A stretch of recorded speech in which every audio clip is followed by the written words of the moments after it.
So good morning, everyone.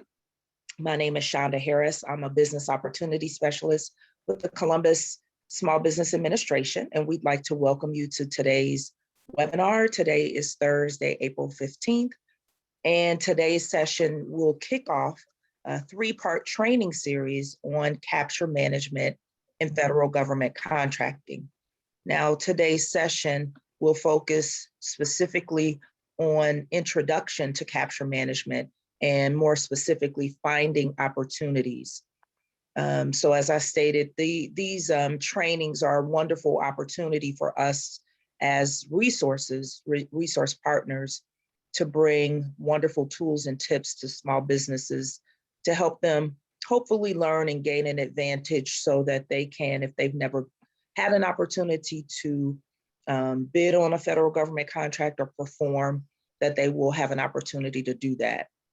Today's session is as a result of a collaborative effort between the Small Business Administration and the Ohio, with the PTAC, the Ohio PTAC. And PTAC stands for Procurement Technical Assistance Center. So we do have a wonderful PTAC counselor from Dayton that will be joining us. So just to kind of give you a little backdrop about today's session, if you're new to government contracting, or if you're just a seasoned small business and you've performed on whether it was a prime contract or a subcontract, regardless of where you're at in your federal government contracting journey, in order to find success in the federal arena, one of the reasons why we decided to put on this training series, because we found that it's really important that as a small business that you have the appropriate tools and that you're able to find, research, and bid on federal opportunities.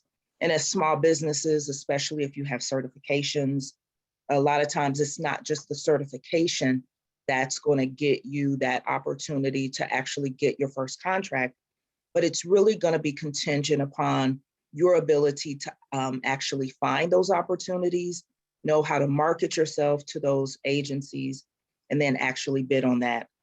So today's session, and then over the next 2 weeks, we will bring in you a lot of great information to help you to do that. So without further ado, I'd like to introduce our speaker for today, Mr. Billy Grill, who is with the Ohio University PTAC, and he is a counselor, PTAC counselor in Dayton. And I'd like to say, as Billy is doing his presentation, just a little housekeeping. If you do have questions, you can go ahead and type those in the chat, and we do have a team that will bring those to Billy's attention, and then we can have Billy address those as he goes along. So Billy, if you want to take it over from here, and then maybe as you're getting started, let those individuals that may be on the presentation that don't know about PTAC, perhaps you can give them an overview of the services that PTAC provides. Certainly. It's great to be here with everybody today. And like Shonda mentioned, I'm a pretty casual presenter. So if you have a question, if you need some more feedback, feel free to type in the chat, and we'll definitely address those. I'm going to go ahead and launch my presentation.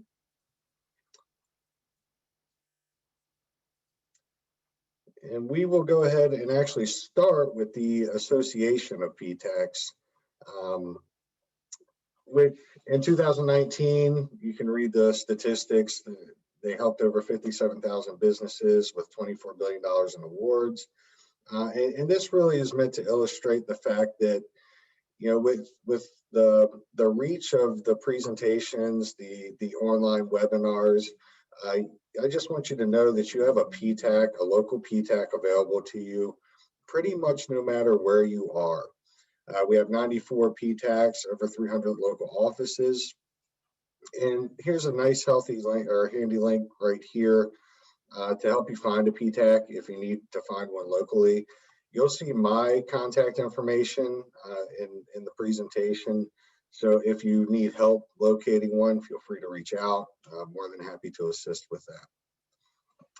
You'll see the Ohio PTAC is is laid out here. We did about 927 million last time I checked the report, and we have a really great webpage right here, ptacohio.edu award, that keeps up to date award statistics for what we're doing in the state. Really cool webpage, but you'll see just the basic stats: 18,000 jobs created.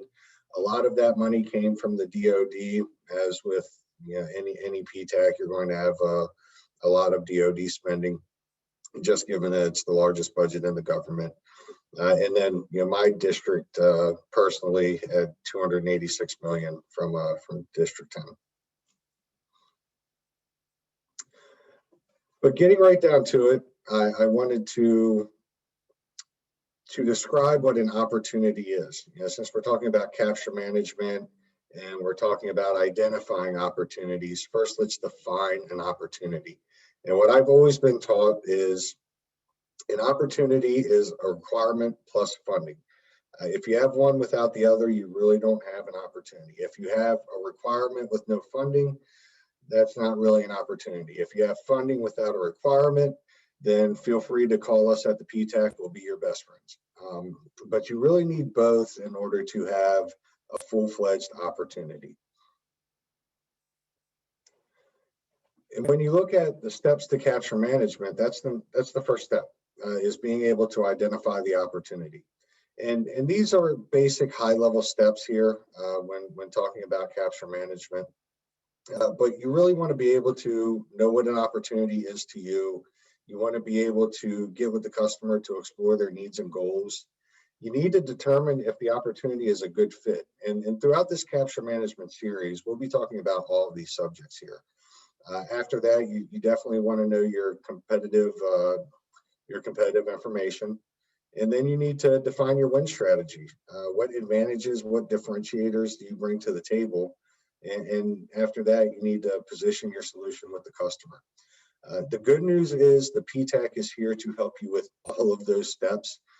Everything from identifying the opportunity and doing market research, all the way through helping you through the RFP process, the RFI process, request for information and request for proposal. We're definitely here to assist along that path. But number one step is being able to identify an opportunity. If you're looking for a duck, you want something that acts like a duck, quacks like a duck. And I always like to brief this chart. This is the 4 potential areas of growth for business development, the only 4 areas you can grow. So when we're talking about identifying opportunities, well, obviously identifying an opportunity with a current client in your current capability will be a little bit different than identifying an opportunity with a new client and a new capability. And when you have a healthy business development organization, you want a good mix of all of these 4 quadrants. You don't want to put all your eggs in the basket with your current client and your current capability, because if that current client goes away, well then all of a sudden you have some big problems. But you also don't want to put all of your eggs in the basket of finding a new client with a new capability, because that risk in that quadrant just isn't acceptable. So you really want to see a good mix. And how I'd like to view this growth chart is, if I'm working on the left side of the chart with my current client, well, then I'm working on the fact that I know the client, I know the culture, and I know what he may be needing. That gives me a competitive advantage on the left side. But of course, I'm going to need new clients and new opportunities in order to grow my company. So I have to work on the right side of this chart in order to really develop a healthy business development growth. And there's different ways of tackling each quadrant. And today we'll take a look at a little bit of each. But just want everybody to know that these are the 4 areas of growth, and there's different ways to handle each area. Of course, given the fact that I'm biased, I think the PTAC is the best able to help you with all 4 of these areas. But in reality, you have great staff working with your current clients, so really you need to use them in order to help develop new capabilities and current capabilities with that client. And then you should have a good sales staff on the right-hand side of this chart. And with a small business, we all wear many hats. So maybe that staff is you, but you just have to realize that you need to operate on both sides of this chart.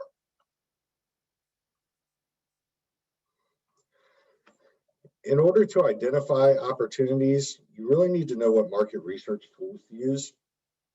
And these are my favorites. I really like using usaspending.gov to look at past contracts, who's buying what I'm selling, and really set that landscape of potential targets moving forward. Today, we'll be talking a lot about beta.sam.gov because that's really identifying current opportunities. And I'm going to show you guys how to look at opportunities in your industry. I'm going to show you guys how to target different potential clients and really use that tool to the best of its ability in order to get the most out of it. But we also have at the PTAC internal tools like FedMine and Easy GovOps. Basically, they're an extension of tools like beta.sam.gov. They give you a little bit of a deeper dive into the data, but great tools to use when you're looking for very specific information, and we use them often. One of my favorite things about PTAC and their tool set is the bid match emails.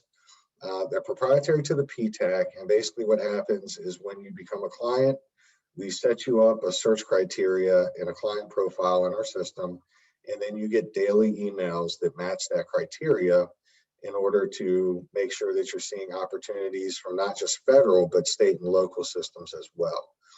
So when it comes to identifying opportunities, the bid match emails are probably one of the most convenient ways to identify those opportunities. The one drawback is they give you opportunities at all stages of the acquisition. So when we're in beta.sam.gov today, I'm going to show you how to identify opportunities at the early side of that acquisition cycle. And that way you can really prepare yourself and give yourself the best advantage to go after them. One more mention about usaspending.com or .gov, I'm sorry, is their agency profiles. When we were talking about what's an opportunity, it is a requirement plus funding. Well, I like to do something called follow the money. And so if I'm looking at potential organizations, I want to know what their strategy is. I want to know where their budget is, because again, if they have a requirement, but they don't have funding, not really an opportunity. So I really use this tool in USA Spending to look at the different organizations, look at their comptroller information. I think this really illustrates something else as well, that it takes a lot of investigation and a lot of legwork to identify opportunities and potential customers. This is a very competitive space, but that legwork and that investigation will be rewarded if you really put in the time and the effort. And again, as a PTAC counselor, I work with clients all the time using these tools. I think that once you get the hang of it, it becomes second nature, and it really becomes a great tool set in your arsenal. A couple more market research tools, and this is really to illustrate that we also use things for federal, state, and local spending. A lot of the market research tools that I tend to use are on the federal side, but we do have clients that work in the state and local side as well. So you can definitely look at some of these different tools that use everything from your local library to your local subject matter expert. A couple of tips and tricks when using these market research tools. Know your customer's language. And that comes down to knowing acronyms. That comes down to knowing how they talk about data, or how they talk about plumbing, but try to know your customer's language, because that will really help you in the search. Prioritize your targets. I know everybody likes to think that everybody is a customer, But that's really not true. And as a small business, that can really be a hindrance. You really want to do your homework to prioritize your targets. And we do things like use goaling reports. So if I'm a woman-owned small business and I'm looking at a group of 10 clients, what I'm going to do is look at the woman-owned small business goal for last year to see if that client had met their woman-owned small business goaling. If not, then I'm reaching out to that client first because I know that can give me a leg up and a foot in the door. And then you work your way down the list. But using bits of data like that can really help you prioritize and use your resources, your limited resources as a small business most effectively. But I also like to categorize my searches and my data. I'm a former analyst, so I'm used to working with a large amount of data. It's like drinking from a fire hose, everything that's available out there. So definitely try to make sure that your data is organized. And that means if I do data analytics, but I also do artificial intelligence and machine learning, well, then I'm probably going to categorize those searches in 2 different buckets so that I'm getting the best feedback from each one, and I'm able to turn that data into information because there will be a lot of it. And as I mentioned before, make sure you do your legwork and investigate. There's a lot out there, but you can make sense of it and you can turn it into an advantage. You just have to put the time and effort in. On to the tool of the day, beta.sam.gov. So while we are presenting this in about a week, you will see some major changes to the platform itself. And I'll try to give you a good preview of that before those changes come down the pike. And then after this presentation, I'll actually I'll do a demo and we'll walk through some real-time information so I can show you how to use the tool. So what is beta.sam.gov? Well, it is an amalgamation of different legacy systems that they're putting into one site in order to best help the user. Now, this has had some successes, it's had some failures, but what you need to know is it's going to happen either way. And a lot of these systems are already in there. Speaking of, they've got the following systems in there, and they're working on the system for award management now, which is the first entity registration that you'll have to do to do work with the federal government. And what that will do is it will make it a one-stop shop to not just register with the federal government, but to find opportunities also. So they're trying to make it more convenient to do business with the federal government. At the same time, it's slow coming, and for good reason. So what are the changes to beta.sam that are coming up? One, on the 26th, they're doing a huge design change that will separate the different drop downs, currently the different systems that are in there, into different quote unquote domains. On the 24th of May, they will merge all new SAM traffic into just sam.gov. So they're taking the beta off of SAM and it'll just become sam.gov. The unique identifier will be delayed until April 2022, which is basically a replacement for your DUNS number, which is your current unique identifier. But the big kind of elephant in the room that was mentioned and sort of buried is the identity proofing that will be voluntary when it gets merged in May, but after a certain amount of time, probably 2022, they're going to mandate that you go through the identity proofing process, which is pretty stringent. And so we're not sure how that's going to look yet, but we'll keep tabs on that at the PTAC. And if you have any questions, feel free to reach out. If we don't have a good answer, we can usually direct you to somebody who does. This is going to be your new design in beta.sam.gov. As you can see, they've changed the look and feel pretty drastically. If you're not familiar with the site, I'll show you how it currently looks, and then you'll be able to see. But they're splitting these out into domains, which is basically each legacy system they have assumed into SAM becomes its own domain. And it currently is, to a certain extent, like this, but they're sort of cats and dogs on the site as we speak. You'll see there's a new menu bar, which now gives you your home, your search, your data bank, your data services, and your help. Data bank is a great tool in data services.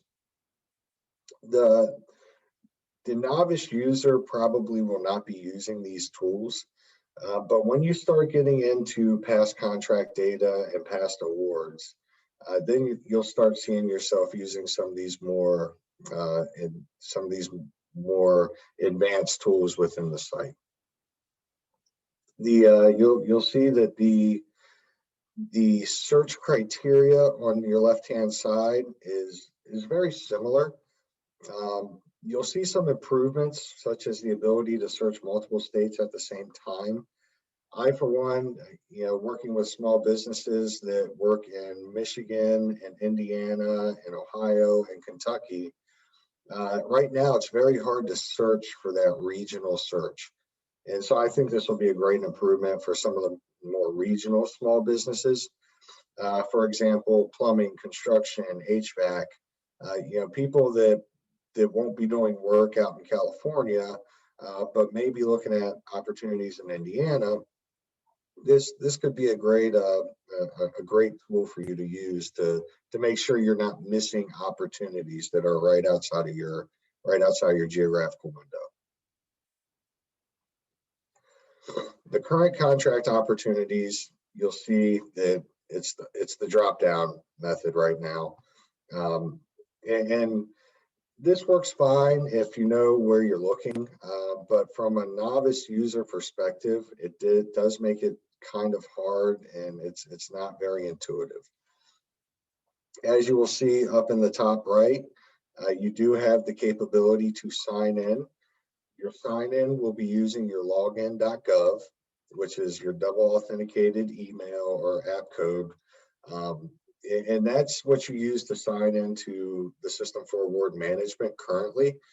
So they're really looking to use this login.gov single sign-on method for this whole environment, which should make it more efficient. Once you sign in to beta.sam.gov, you'll see that you have a whole workspace available to you. This is really helpful because if I'm getting bid match emails from the PTAC, that's great. I'm getting those every day. But I want to save my own searches and have them sent to me of opportunities that are only in the pre-solicitation or request for information phase, opportunities that are very new. And so I would end up using beta.sam.gov as a tool to do that. It also lets me follow opportunities and get email updates whenever that opportunity is updated. So it really lets me keep track of acquisitions.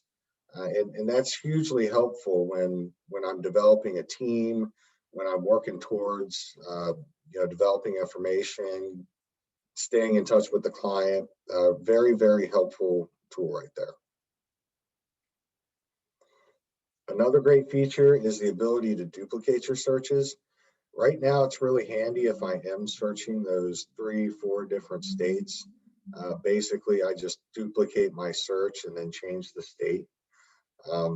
It'll still be really helpful moving forward because you'll be able to set up slightly different searches in order to look at basic criteria with just a small change. It also lets me set my notification schedule. So if I don't want a daily update of a change in my search criteria or a change in my search results, I can always set it to weekly or longer. One thing I like about sam.gov or beta.sam.gov is the ability to look at industry events. This is hugely important right now because we're living in a very virtual world. So connecting with the customer is currently very difficult. You should take any chance you get to go to small business webinars like you're here today, to connect with people and to connect with the customer. So you'll see this big red button in the middle of the screen whenever you're on beta.sam.gov. And when you drop that down, you'll be able to look at some small business events. And I'll show you how to do that today as well. But you'll see basic keyword searches here.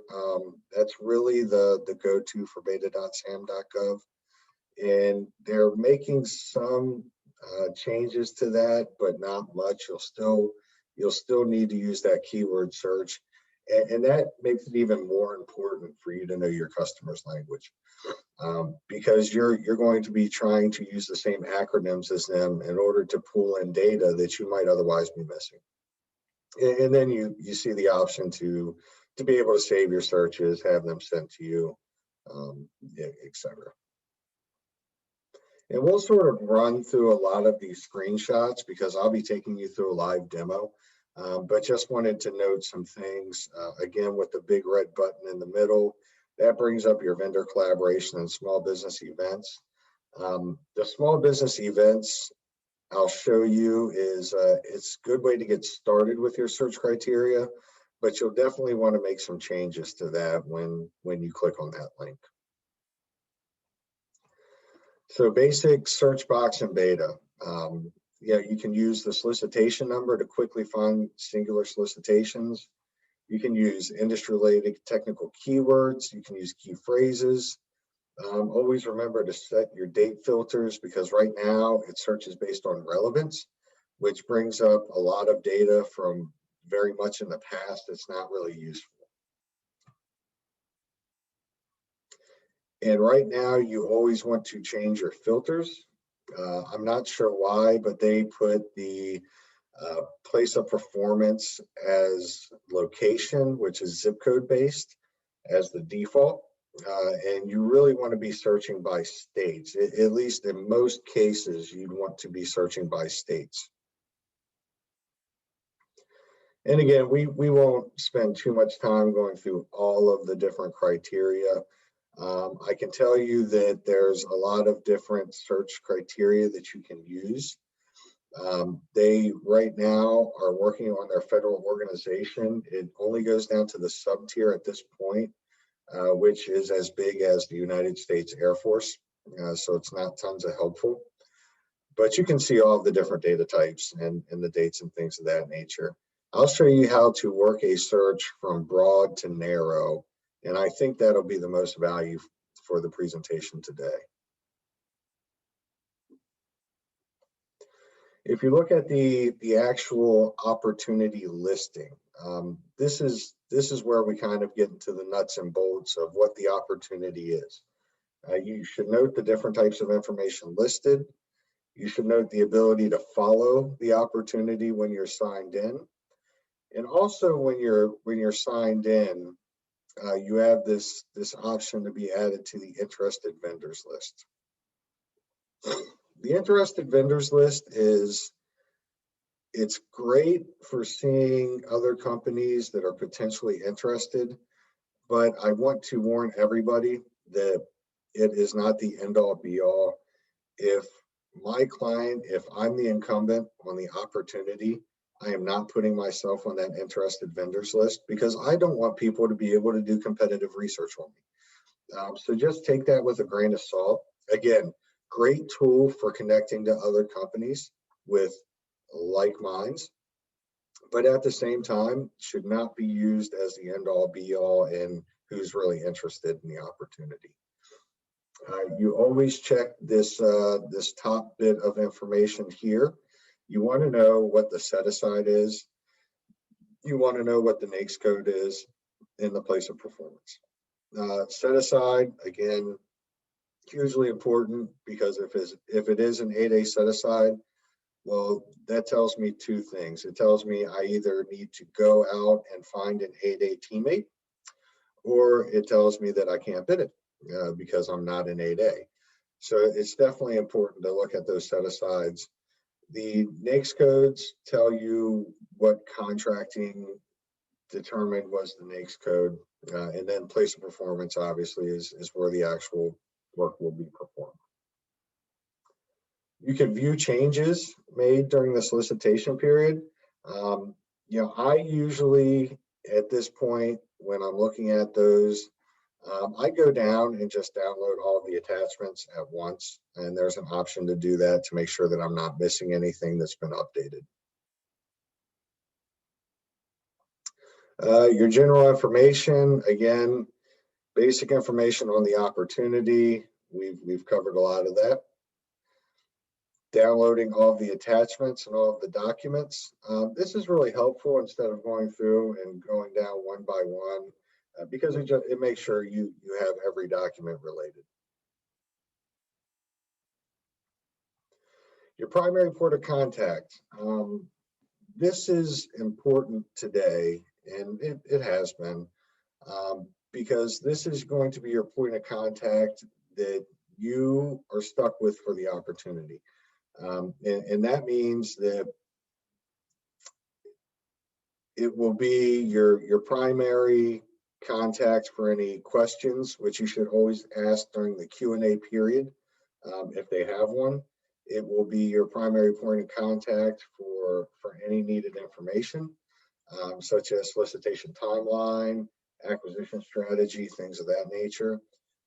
Just a note, when there is an open solicitation, be very, very careful what you say to that primary point of contact, because you could disqualify yourself from bidding on that solicitation. My rule of thumb is when there's an open solicitation, I'm only asking Q&A during the Q&A period, and I'm not really contacting that point of contact at all. Now, there should be open communication rules. Right now, during the pandemic, I have heard this a lot more than often, that the different contacts, they're just they're not responding back for whatever reason, and I'm sure they're just as busy as everybody else during these times. But just make it a note that if you don't get a response back, I don't think it's necessarily a reaction to you personally. I just think that everybody's got a ton on their plate right now, and you may need to look at other ways to get in touch with that contracting office or program office. Best practices. Before you're going into beta.sam.gov, really helpful to know your NAICS codes, know your PSCs, know your set-asides, know your keywords, know your office names and your office acronyms. So that goes back to the market research of, looking at the different agencies, looking at the strategies, looking at the budgets, and looking at who's buying what you're selling, because that's really going to be how you narrow down your search using beta.sam.gov. Here's some helpful resources. Again, unfortunately, in a couple of weeks, they're going to be changing, and these won't be as useful, but they'll have new resources. I'll update all of this information. We'll definitely revisit it here in a little bit. And if you need help in the meantime, feel free to reach out, contact me at any point. I'm more than happy to walk you through the new look and feel of the website. Target your sources sought and pre-solicitations first. You definitely want opportunities that are early on in the acquisition stage. It's important for various reasons. I rarely suggest my clients answer to an RFP that they haven't had anything to do with before, unless they really have a competitive advantage there, or they really have a pricing advantage. I just think that it's too high risk, and with a small business, you have limited resources. You want to use those resources as effectively as possible, which means utilizing them for opportunities that you have a higher probability of winning for. When you share your feedback with Beta.Sam, and I'll show you how, be specific and respectful. A lot of these design changes came from people using the feedback button. They're utilizing agile development with Beta.Sam and Sam.Gov, which in the government space, agile is sort of a, is it all the way agile? Is it changes made every day? No. But it's definitely effective to provide them with feedback so that they can put the features and the information in the system that you need. And I, won't say that it was me clicking that button every time I couldn't search multiple states, or me telling all my clients to click that button every time they couldn't search multiple states. But eventually they got the point. You should be able to search multiple states. And that's the great thing about the environment. They're doing their best to make the changes they think you need. And again, while sometimes it's slow coming, it will get done, but they need to know those changes first. And definitely contact your local PTAC representative. We're here to help. A lot of us are pretty adept at using beta.sam.gov to find opportunities, to get information, but we also have internal tools that we can use as well. So if you're having problems finding a certain solicitation on beta.sam, feel free to reach out to us, and we can use some internal tools that may be able to pull up more information, or we may be able to find it in beta.sam.gov for you. And with that being said, I'm going to go ahead and start a live demo of the website.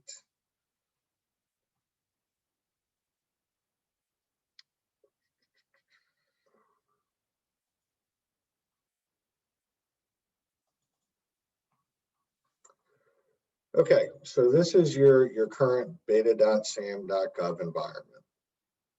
And what you see here, you'll see the new design is coming to beta.sam.gov. You'll see the welcome message. You'll see what you can do here. Contract data reports, it's a great capability on beta.sam. We won't cover it today because that's about market research on past contract awards. And really what we want to look at is contract opportunities to help you locate current opportunities. But they also have wage determinations.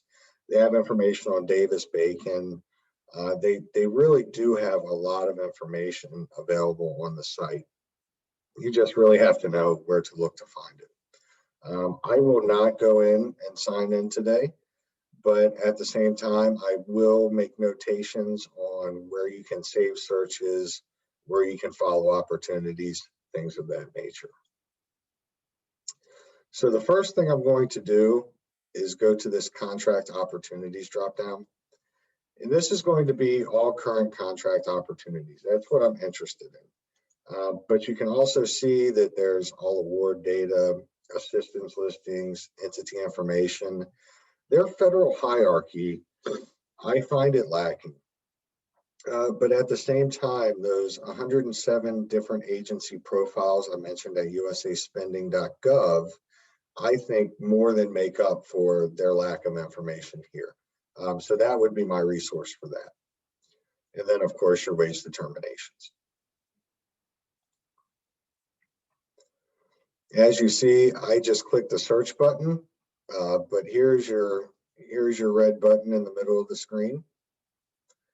Once I drop down on that, you'll see small business events. And so what we'll start out with is small business events and industry days, because those are how you connect with the client. Those are how you get informed as to what the client's doing. So I just go ahead and click this. I don't like these keywords here, but I will make a note that the type of notice that all your industry days will be under your special notice. Now, you'll also have other notices such as BAAs and sole source awards will also be under special notices.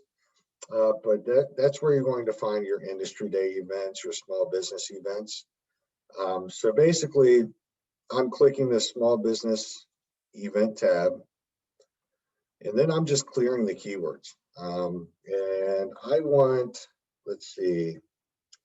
I want all of the events for the U.S. Army Corps of Engineers. Well, you can type in U.S. Army Corps of Engineers, and you'll see 7,730 results. But I also know they use US ACE as an acronym. So I want that. And let's see, I'm interested in their Louisville district. So I will go ahead, if I could spell today, just type in Louisville, and then you could do, again, if I could spell Louisville district, and you'll see as I add keywords, you're actually increasing the result amount because they're just adding the keyword to the search. So what I want to do from there is make sure that these industry days, that's one thing I forgot to type in, industry day. And that just bumps it up to 8,181. But I want the current ones. So what I'm going to do here is set up the response date and date offers due. What I want to do is leave this date open at the end. So I want time to respond, and I will set it for a week out. That should give me time to sign up for any events that they may be having. And I just filter that. And all of a sudden I'm down to 455. Let's see, notice of intent to sole source. So it's still pulling in some bad data, but you'll see some small business events. Well, now I want to know any industry days associated with engineering, because I'm an engineer. And so I come down here and I start out with my NAICS code.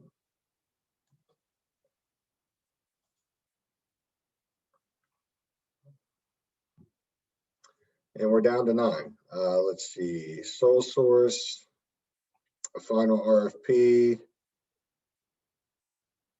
IDIQ, announcement for information, technical and engineering.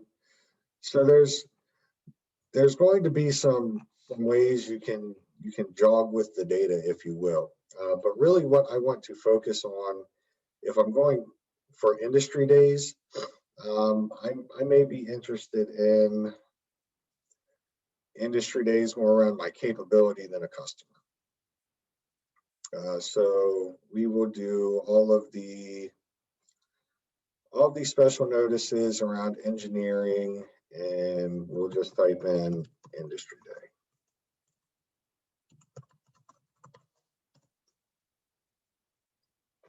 And you get 1 of 5 results. Again, is the data perfect? No.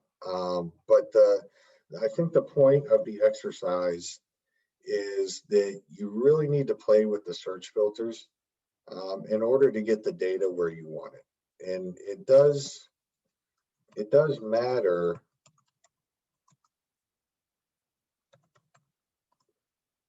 how you use the different search criteria. Yeah, really what I like to do is I like to start broad and go narrow. So usually I'm using my NAICS codes first, and we'll use that example for an opportunity. So that's sort of how you search different industry days. But let's go up here and look at different contract opportunities that we want to search for. So I'm just starting blank, and I like to start blank every time because it gives me an opportunity to really stay away from the keyword, start with my NAICS code. So I want to start with that engineering NAICS code.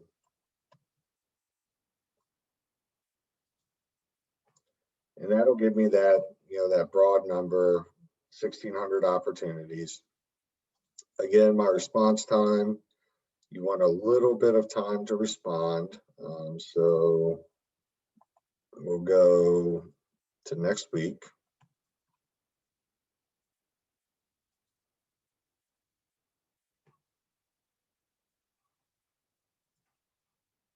That takes it down to 92 that are current. So since I have 92 current, just a short note, your save search button will be right up here on the top hand right. So whenever you are ready to search or to save your search, then you just click up there, name it, and then you can save it down. But now that I'm down to 92 opportunities for my engineering NAICS code that are due next week, I want to make sure that they are in the early stages. So now we have 50. So that's a lot more manageable than 92. So I have 50 opportunities that are at least due next week, that are early on in the acquisition process. But I want to know, I'm an environmental engineer.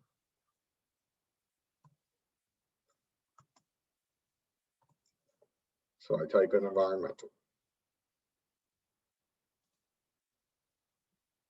And there I am down to 10. What you really want from your search data is to be, I call it the Goldilocks mix. You don't want 6,000 results that you have to sort through every day. At the same time, you don't want 0 results. But then you can actually go and say, okay, this is environmental, I'll save that. But you know what? I also do some civil. So there's my civil, which is a lot of the same results, but you may pull 1 or 2 different. You could also say, I'm a transportation engineer.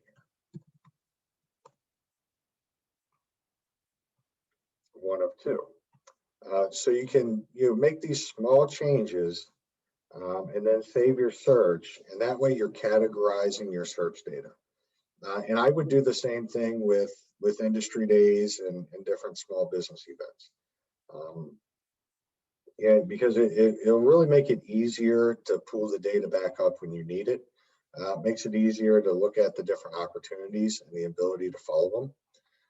And unfortunately, while the criteria is staying the same, a lot of the look and feel of this website will be changing very soon.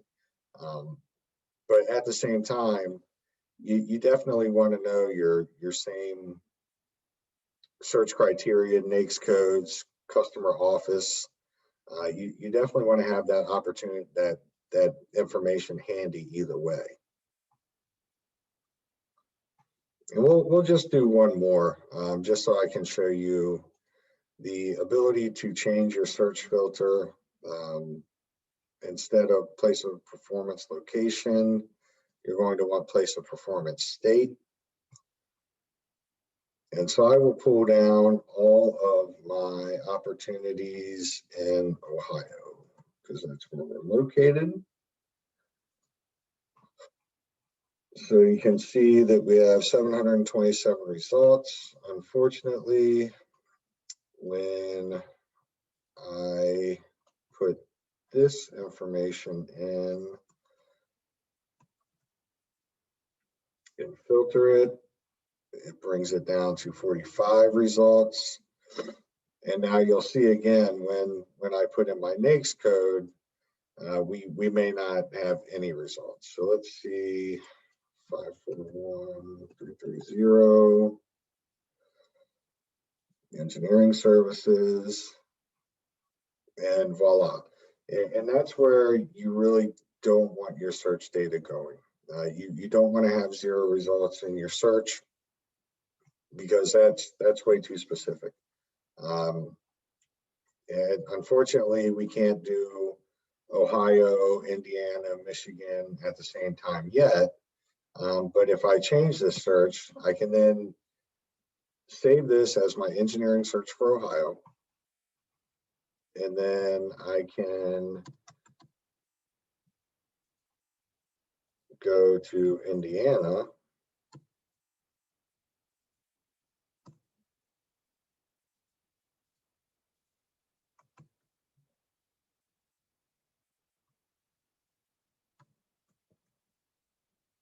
Maybe.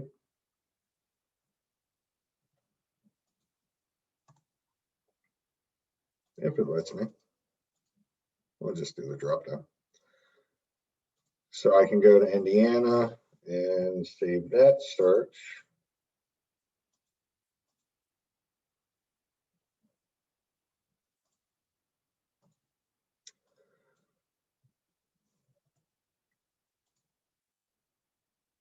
Okay, we'll just call it Alaska then. But you'll see that the search changes. I can go up here to my right-hand side, save the search, and then rename it by state. The Federal Organizations Code, this is helpful if you're looking at a very big organization.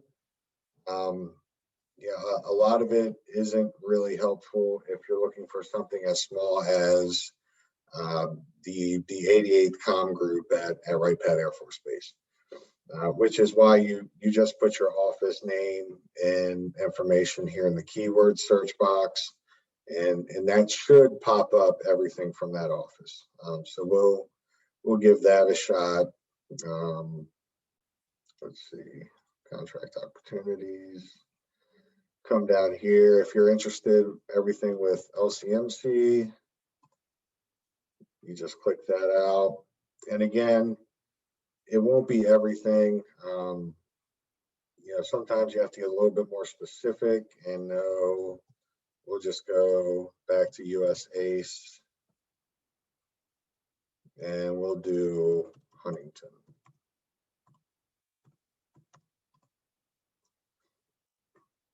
And that should, you know, at least get you close from an office perspective.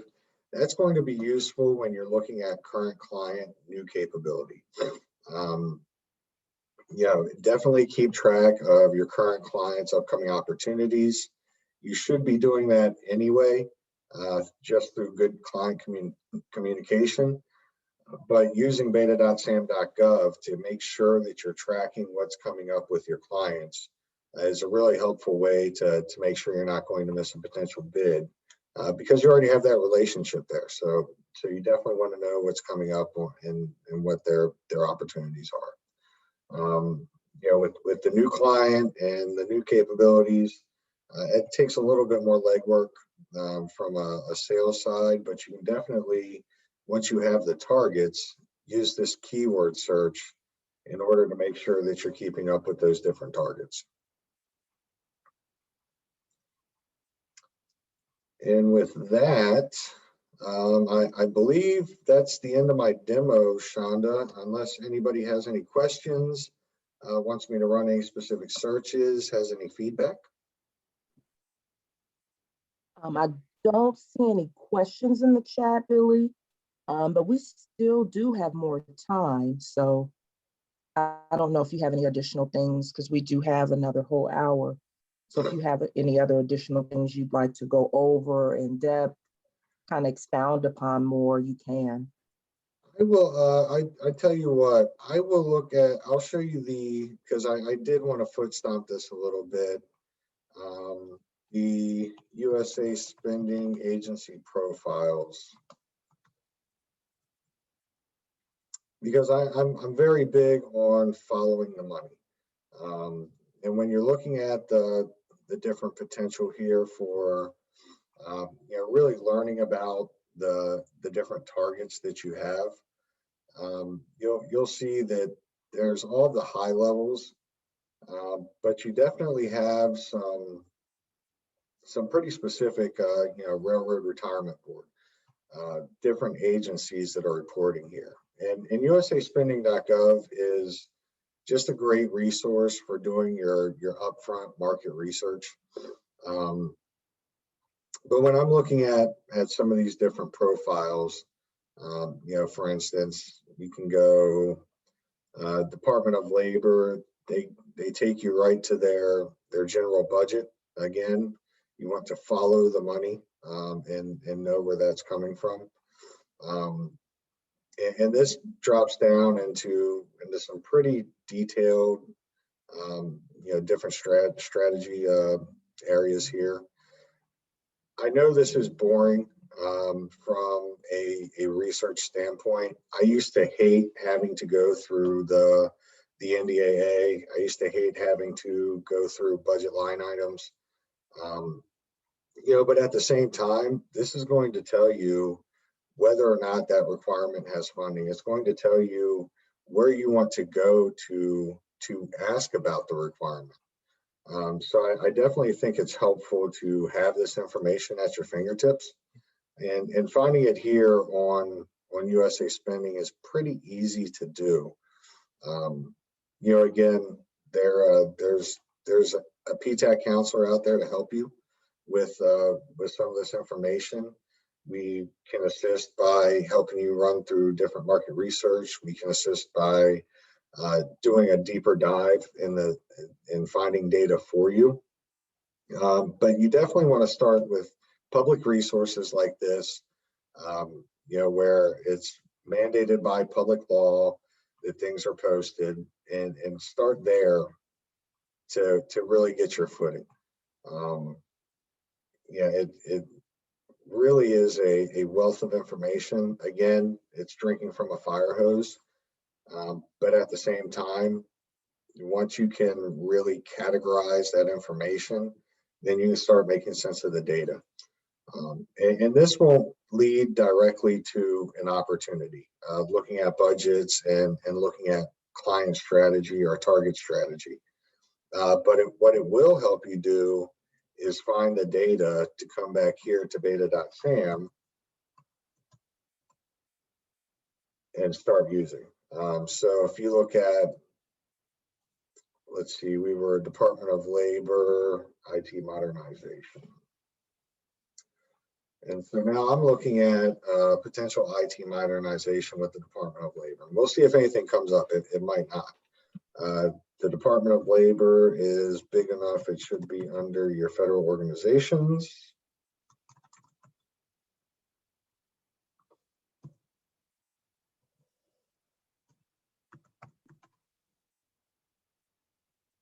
Right there. So when a department's big enough, you can use the federal organizations. Unfortunately, we usually want to get a bit more discreet. But the next thing I want to check is IT modernization.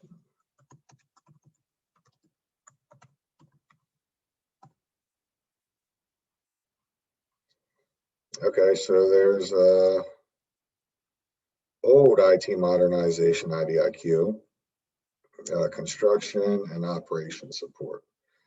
So this may be up for a recompete, or we may have to go in and talk to the client. But the point is, you're doing your investigative legwork up front. You're finding out those different things through their budget and through some of the the different acronym soup that we're dealing with, and then you're taking it here to beta.sam to really start looking at potential opportunities. So there's two sides to that same coin of do your market research, get your information, and then start bringing it to find your contract opportunities. Billy, I do have a quick question. I don't see any questions in the chat. You mentioned about the USA Spending. You took us there. Since we do have a nice amount of time, could you drill down and find an opportunity and just kind of show someone on USA Spending how they would do that? And then maybe take that opportunity and kind of put it on beta.sam and do some more digging. Could you take us through that? Well, what I would start out doing with usaspending.gov, really, I use this tool to find out who's buying what I'm selling. And there's actually a couple of great things here. So when I'm using this tool, you'll see that the search criteria a lot of times is very similar to what you're seeing in Beta.SAM. But let's just say that I am interested in engineering. So I will go with my NAICS code. Always start off with that. Engineering services. And I'll just submit the search. You'll see that, okay, so that tells me there was 274,578 different contract awards for just quote unquote engineering services. And that's for all fiscal years. Okay, so I am interested, that's way too many awards to go through. So I want to know what my woman-owned small business awards were.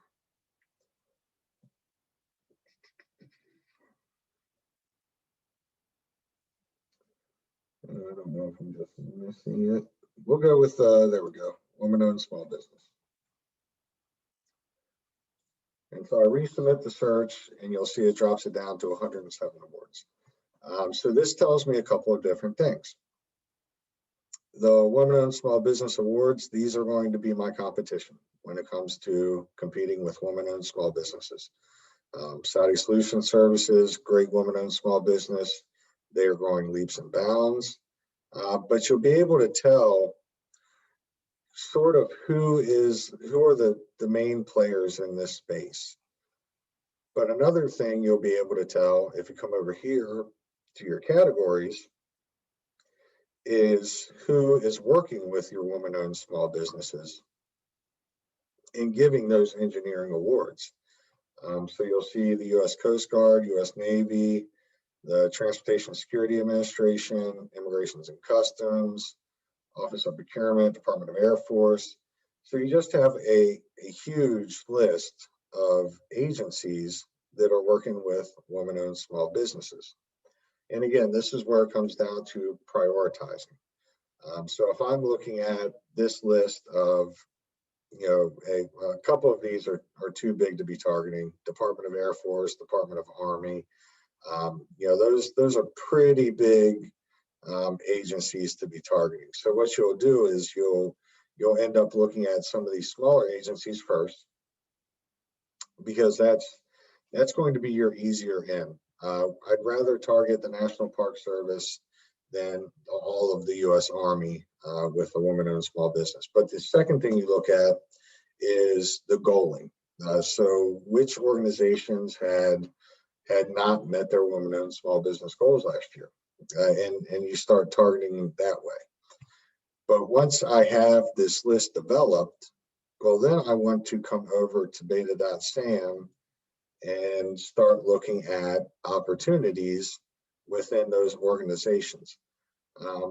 Yeah, one way to get great information is to contact their small business office and request a forecast. Sometimes they don't have that forecast. So what you have to do is you just have to work with Beta.SAM to get your own, which is not always easy given the data that Beta.SAM returns. But what we can do is look at, well, we will start out big. We'll go with the Department of Air Force and women-owned small businesses and engineering. So what I will do, since they're big enough,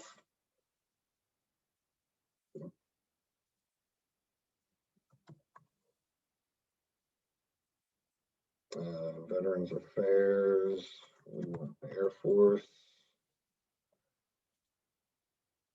So I'm going to target the Department of Air Force. And I want the woman-owned small business set aside.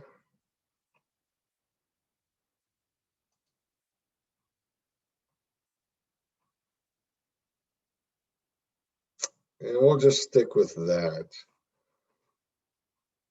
So you'll see you're already down to 95 results, which may not be a very good amount once we put in the 541330. and you're down to 1. But this is how you're going to start building your forecast. Because what I'm doing after that is I'm saving this down, save your search, and then you say, woman-owned small business, Department of Air Force. Now, obviously that's pretty vague. So you may want to get more specific and drill down into U.S. Immigrations and Customs Enforcement, so U.S. ICE. See what is there.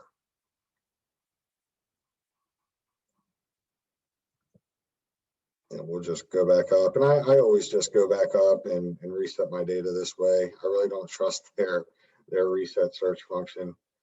But let's see if they're a federal organization big enough to, all right, U.S. Immigrations and Customs Enforcement. And we want the woman-owned small business set aside.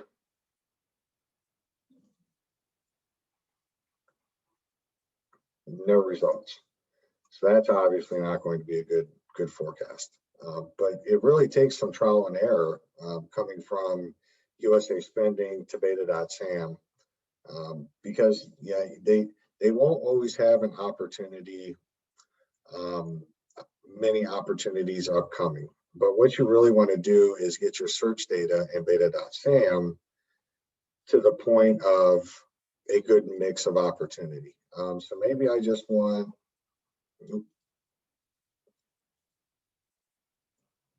just woman-owned small businesses in engineering. So you set up engineering.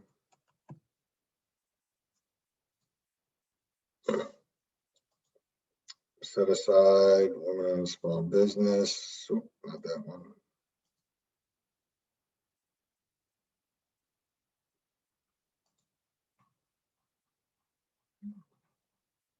And then I set that as a result, or as a save search.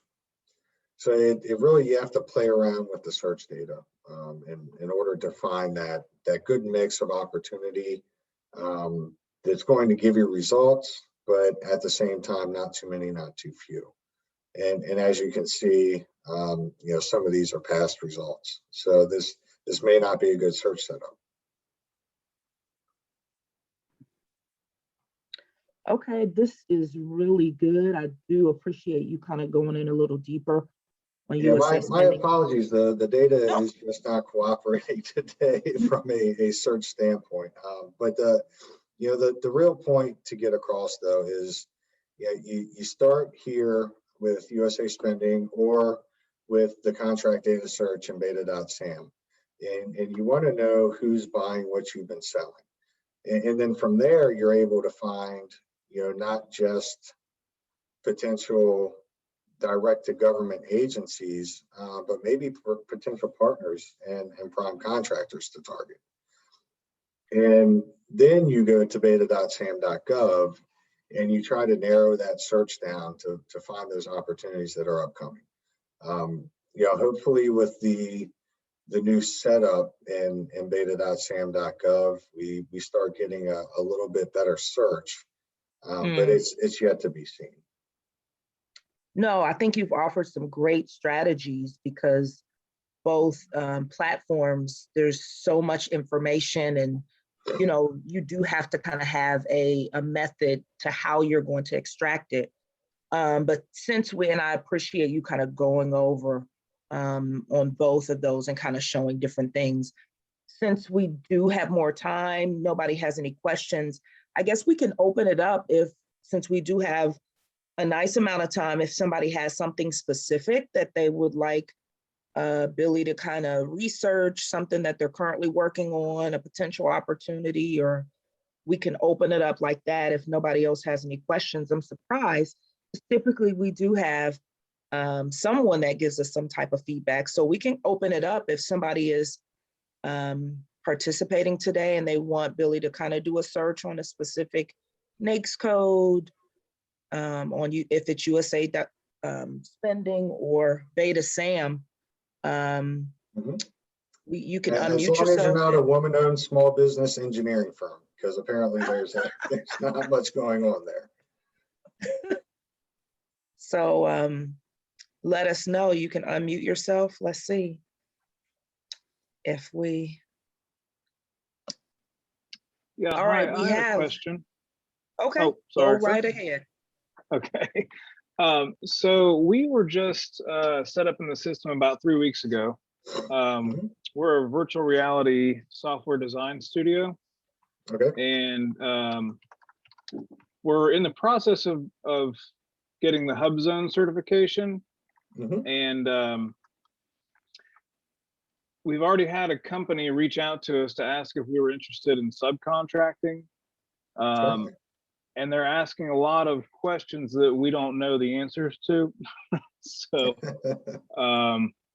you know, the set-asides, are you allowed to have like Hub Zone certification and women-owned small business? Because the wife is, the company's my wife's name. So it's more than 51% owned by a woman. So are we allowed to have both of those set-asides? And should we try to get both of those set-asides? So certainly you can have multiple set-asides. It really it does help position you within a couple of different categories within government set-asides. So I don't think there's anything ever wrong with extra certification. It's a matter of prioritizing how much time and effort do you want to spend on certifications versus company capability. And so I've always told my clients that certifications are great and they really do help you, but you also have to focus on the day-to-day within the company as well. Okay, yeah. They're saying that the bids are going out to 11 companies, so we should get the RFQ writers. It says the RFP writers will send the RFP out to 3 companies based on this list. So, I mean, like, what are we expecting from, what is an RFP and what does that entail when we get it?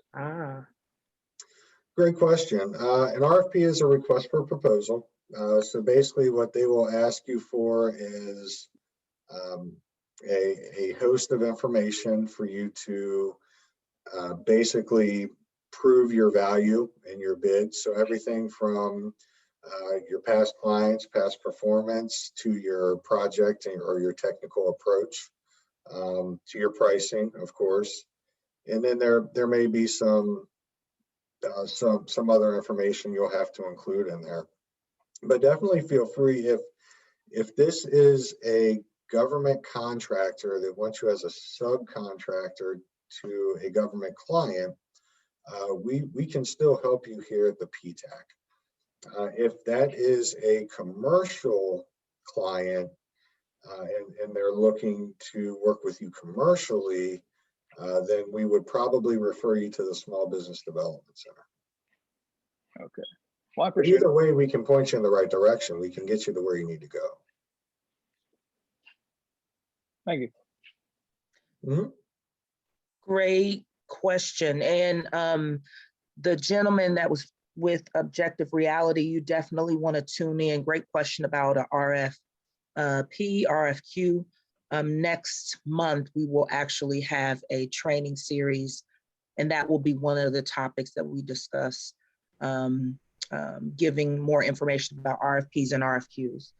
We do have 2 more questions that have come in through the chat, Billy. One is from one of our 8A firms. Mahendra, thank you for typing this. How do we find agency-specific procurement sites? Anything over $25,000 is mandated to be posted to beta.sam.gov. So really, that's going to be my first stop whenever I'm looking at any federal opportunities. State and local opportunities, they have their own sites available. But I would definitely focus in on getting your data right with beta.sam.gov.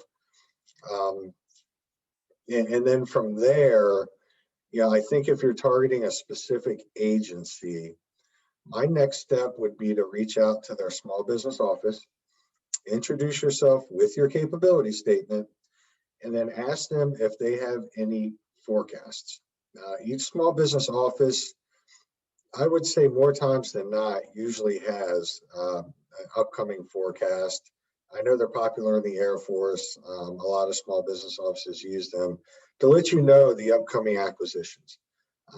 And that's really the most specific data that you'll get. I think it's, the ability to reach out directly to the small business offices, introduce yourself, does a couple of things. Right now, with the ongoing virtual work and the pandemic, it's one of your great first contacts with the potential client, the potential program office.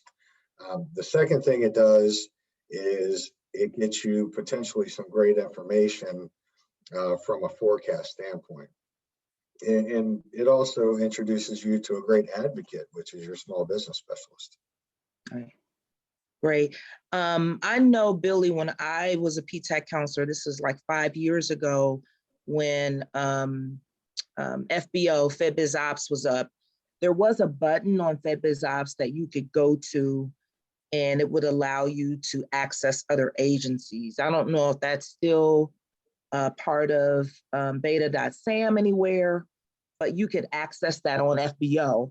And I don't know if any other of the PTAC counselors are on, if you know if that's part of the new Beta.Sam. I'm not sure if it's going to be a feature in the new Beta.Sam. Okay. The closest thing that we get to that button on current Beta.Sam is going to be your small business events. Okay. And this really, you can see, it doesn't do a whole lot for you.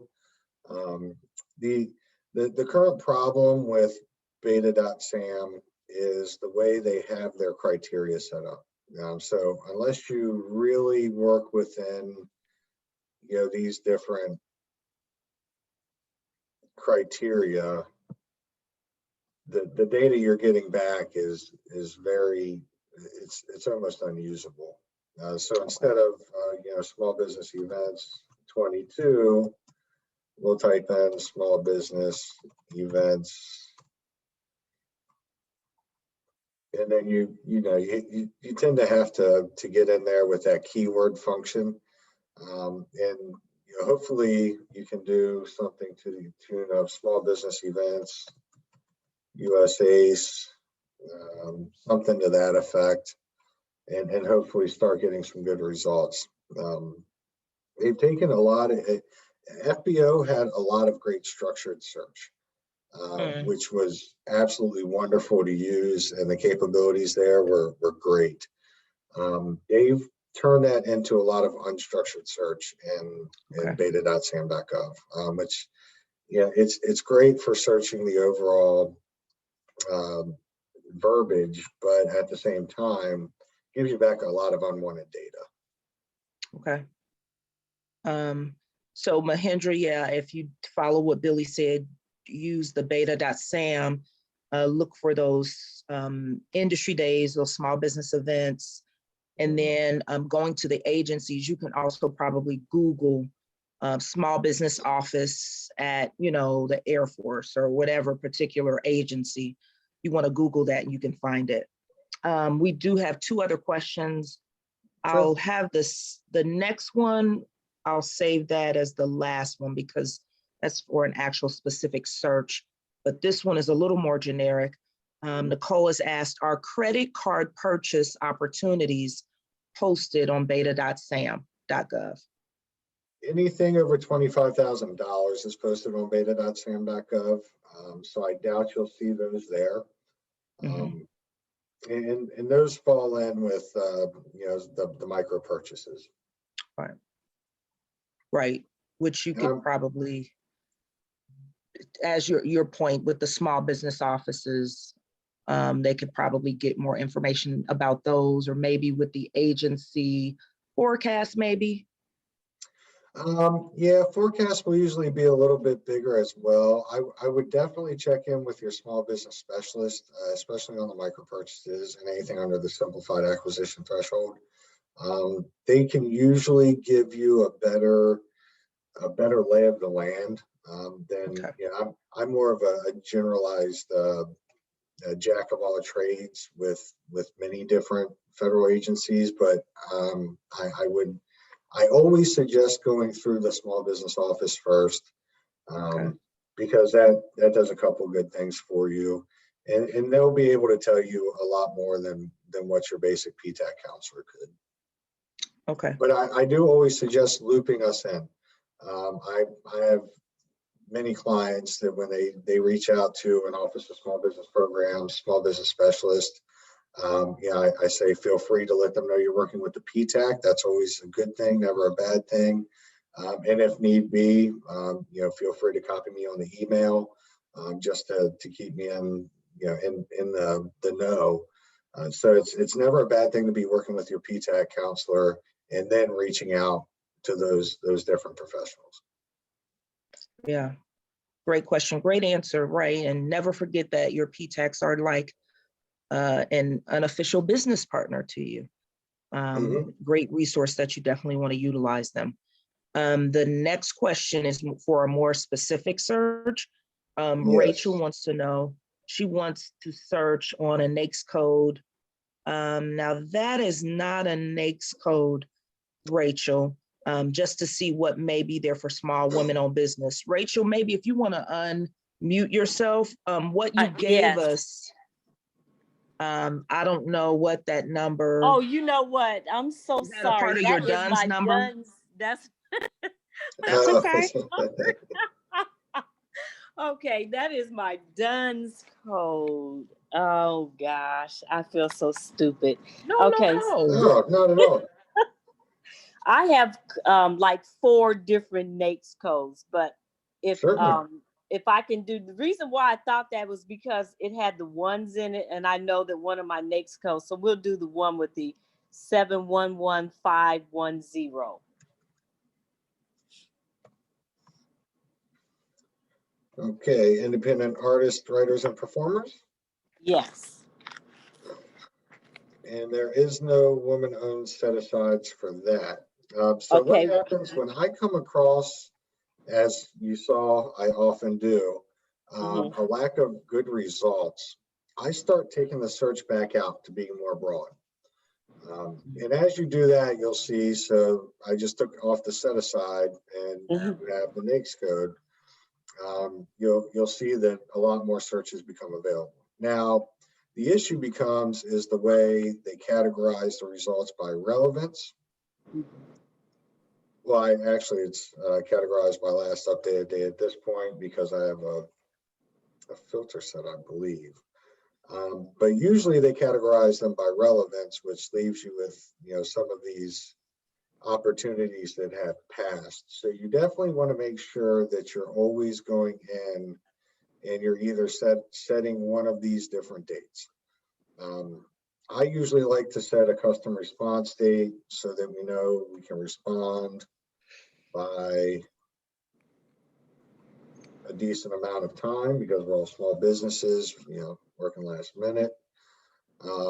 But you'll see when you do that, you're limiting results as well. So it is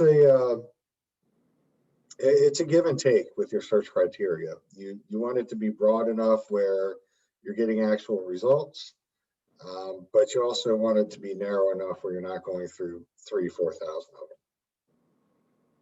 Okay. Thank you. Oh, certainly. Thank you. And if you ever want to look at more information within those NAICS codes, if you don't have a bid match email set up with your local PTAC, highly suggest that. But you can definitely set up some time and go through some market research within those NAICS codes to flush that out a little bit more. That's a pretty niche NAICS code, but you could definitely find some good nuggets on potential agencies to connect with, or maybe some potential prime contractors to connect with, in order to get all the opportunities that you may have available to you. Okay. Okay, thank you, Rachel, for that. And it looks like we do have another question that just came through. Billy, could you do a search for woman-owned set-aside using the NAICS code 541611? Certainly. Let one of my favorites. This will actually return a good result. I should have used this one before. So we will go with Dr. Goldman. that is the, I'm guessing, General Administrative NAICS code 541611. Let's see. Yes, that's correct. There we are. Yes, we will take a good look at that. And we want woman-owned set-aside, correct? Yes, sir. Perfect. Okay, so as we see, we're already down to 12 results. What you may want to look at doing instead of woman-owned small business set-aside, we may want to add some other set-asides like total small business set-aside, partial small business set-aside. Yeah, and start looking at some, because each set-aside you add will give you more results. And what this does is, even if you're an 8A, you won't be competing just on 8A set-asides. You're going to want to compete on small business set-asides. Same thing with any other set-aside. You want to be looking at small business set-asides as well. And honestly, if you're looking at larger opportunities without a set-aside, well, those are set up nice for you to, you take in the opportunity and then you go find a prime to subcontract to. Because a lot of these larger opportunities, they have subcontracting plans that are required by the prime contractor to use small businesses up to a certain percent. So you may have better luck looking at all of these opportunities and then going out and developing some of these relationships with the prime contractors around those. And just as a tip, finding big prime contractors, you use usaspending.gov. So I would look at past awards, and then I would set this award amount to 25 to 100 million. Chances are I'd be taking off this set aside. And now in my NAICS code, I'm finding all of the different large prime contractors that I should be reaching out to. So that may be a good way to increase your opportunity scope. But from here, from this specific search, you can see if you just increase it to small business set aside as well. Again, you'll want to look at the customer response date, and then just leave that to open. That gives you a few results. Thank you. Wonderful. Yes, and if you'd like to go through more search, more market research, by all means, feel free to reach out. More than happy to help or direct you to help. But yes, this is definitely using 541611. It's one of the more general codes. 541330 engineering services is usually one of the more general as well.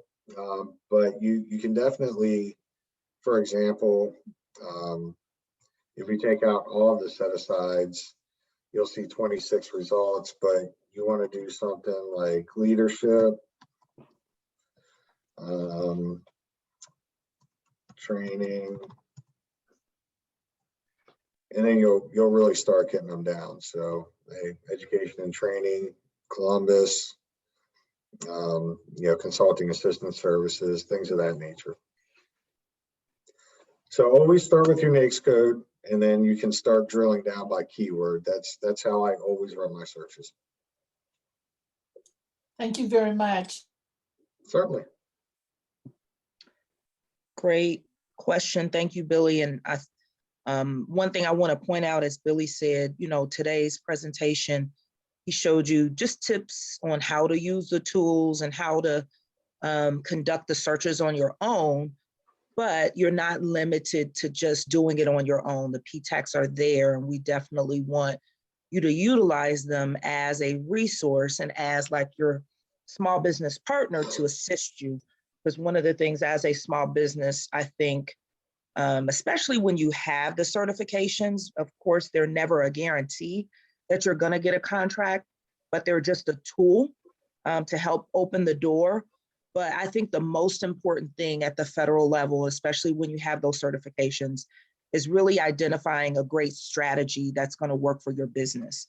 And maybe if you have been successful at the federal level and getting contracts, sometimes you may need to tweak that strategy. You may need to do some different things. But again, you can always follow up with your PTAC. If you don't have your bid match set up, they can set that up for you, but they can help you work on that and walk you through those so that you don't have to do it alone. And I believe that's all the questions. And if so, we'll turn it over to Jill if there's no other questions. Thank you, Billy. Sure, certainly. Well, hello. Yeah, this is actually the first time I've talked in this presentation. So I am Jill Nagy Reynolds. I'm with the SBA Columbus District Office. I want to say thank you to everyone that participated today.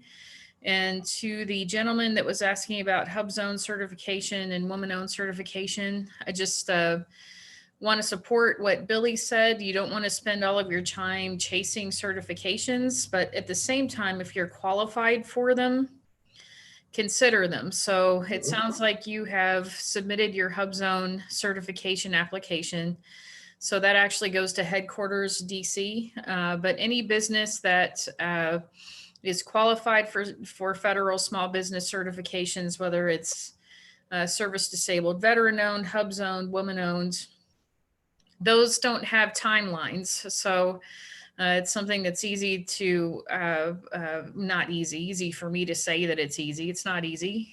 Begin the process of certification, but with 8A especially, that one has a timeline. So we recommend that you become familiar with the federal acquisition process before applying for 8A, because it's a very finite amount of time. 9 years sounds like a long time, but it goes fast, believe me. Talk to any of our 8A firms at the Columbus District. So I appreciate your time, Billy. Every time I watch it, I feel like I learned something. And that's what I want to tell everyone that's on this call, because it takes a while to learn how to navigate this.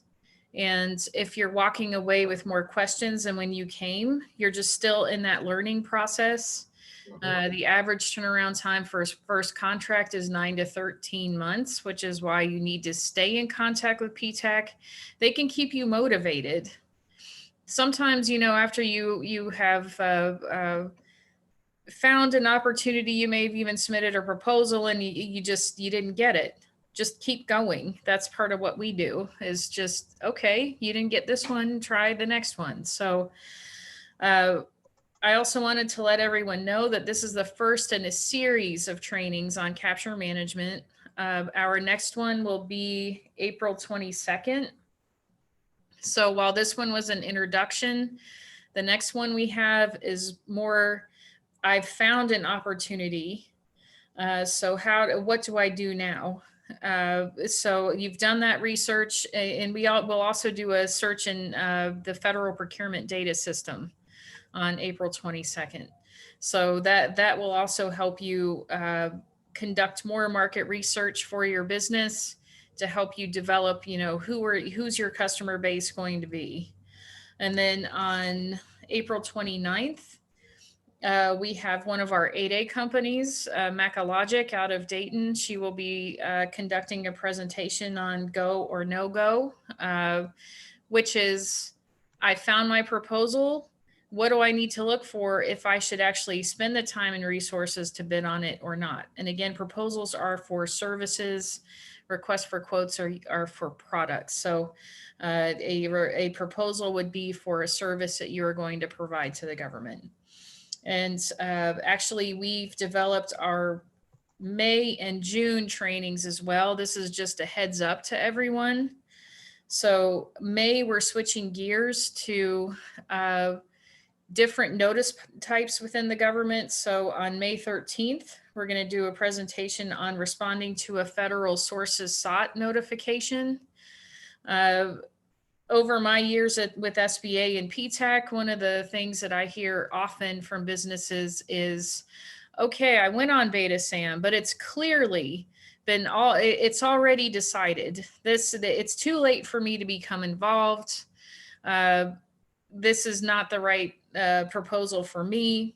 how do I get in front of this? So a sources sought notification is a market research tool that government agencies use to try and find qualified small businesses, veteran-owned, service hub zone 8A. So responding to those notifications can help you get in front of solicitations that you're seeing currently that you've decided, probably rightfully so, that it's not right for you at that time. So May 13th, we're going to talk about that. Hugely important. It's a great way to sway the opportunity towards your advantage as well. Absolutely. Yes. But does it result in a contract? So not now. All of this stuff takes time. And yes, we understand you are also having to generate business for your business. This has a longer period of time for payoff. But I will tell you, like federal contracts, a lot of them are 5-year contracts. So just staying patient and working towards an end goal of your first federal contract can help develop a steady income stream for your business down the road. So yes, sources sought notifications and requests for information. So we're going to go over those things on May 13th. On May 20th, we're going to actually go through responding to a federal request for a proposal. So this one, yes, I've decided I'm going to go. Now what? Okay. And then May 27th, I've got my contract. Now what? So, winning's half the battle. Once you win, you want to have, you want to keep the government happy. You want to get an excellent CPAR rating, which is how federal government rates your performance, so that you can get another contract. And we're also going to talk about wide area workflow, the wonderful invoicing system that the government has. And then in June, we have 2 presentations, one for best practices for continuing contracting success. So we're going to bring in procurement center representatives. They are employees of the SBA. And they actually are the boots on the ground that the SBA has within federal agencies to make sure that agencies meet their small business goals, but then also to provide business development assistance to businesses. And then on June 24th, we're going to have a small business panel discussion about success in government contracting, because there's only so much your federal resources can tell you. Some of it is meeting business to business and having the businesses tell you, oh yeah, Jill told me this, but this is reality here. That you need experiences like that. And I will tell you, as soon as we can start networking in person, we're definitely going to do that, because what's been lost is the business to business relationships that get built through the types of events that we try and put together. So that was really long-winded, but I am done. Does anybody have any questions? And if you need to get the registration links for the remainder of the April trainings, let us know. We just decided on the May trainings and June trainings yesterday, so we don't have the registration open for that yet, but it will be coming soon. Okay, are there any questions? I can see the chat, but let me see. No, I don't see any additional questions, Billy. Nope, perfect. All right, well, I hope everybody has a wonderful Thursday and a great weekend. Yeah, thanks for the opportunity, everybody. Thanks for coming out and spending your time.